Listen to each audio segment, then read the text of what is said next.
दबंग मोरे जाति दबंग, मैं दबंग मोरे जाति दबंग, दबंग मोरे पहचान है। असली बाप के बेटा हो बेटा आ जाओ तुम मैदान में, असली बाप के बेटा हो बेटा आ जाओ तुम मैदान में। मैं दबंग मोरे जाति दबंग, मैं दबंग मोरे जाति दबंग, दबंग मोरे पहचान है। असली बाप के बेटा हो बेटा आ जाओ तुम मैदान में, असली बाप के बेटा हो बेटा आ जाओ तुम मैदान में।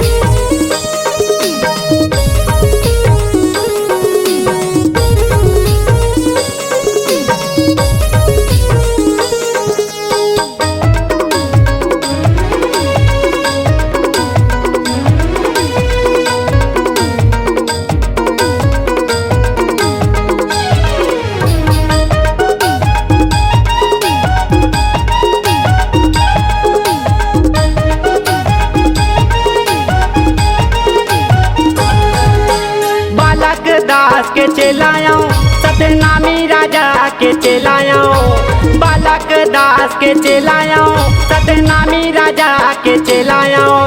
झुकाओ नहीं मैं रुकाओ नहीं सतनामी कुल के बेटायो, झुकाओ नहीं मैं रुकाओ नहीं सतनामी कुल के बेटायो।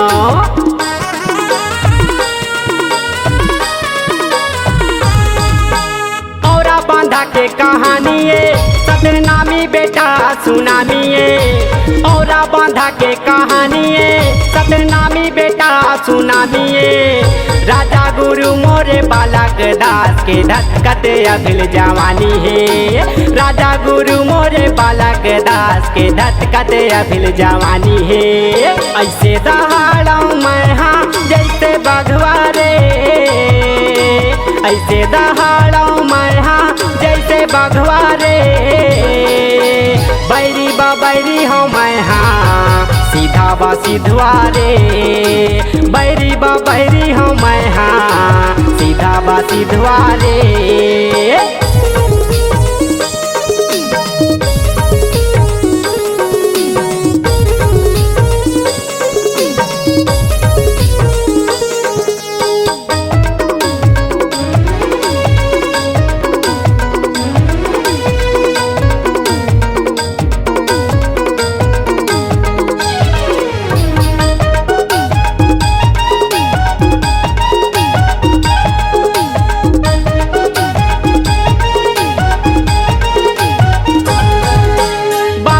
सपना अधूरा है करना ओला हमला पूरा है, बाबा के सपना अधूरा है करना ओला हमला पूरा है।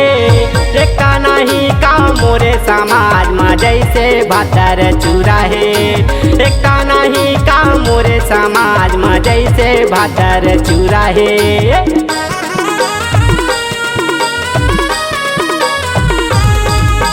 नेता हवाई अधिकारी हवाई मोरे बाबा के सबो पुजारी है, नेता हवाई अधिकारी है मोरे बाबा के सबो पुजारी है।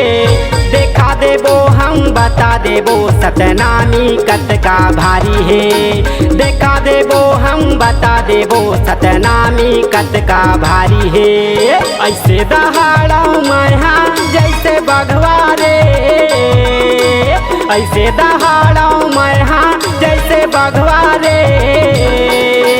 बैरी बा बैरी हो मैं हाँ सीधा बा सिधवारे, बैरी बा बैरी हो मैं हाँ सीधा बा सिधवारे।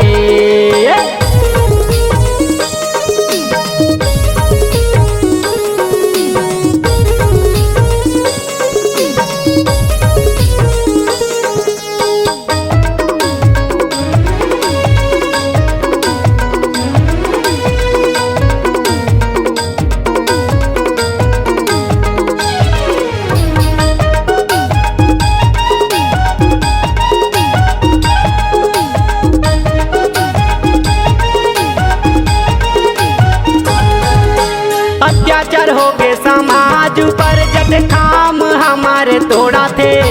अत्याचार हो गए समाज पर जते खाम हमारे तोड़ा थे। देखेला होते खून गरम मोरे आत्मा घलो हरो देते। देखेला होते खून गरम मोरे आत्मा घलो हरो देते।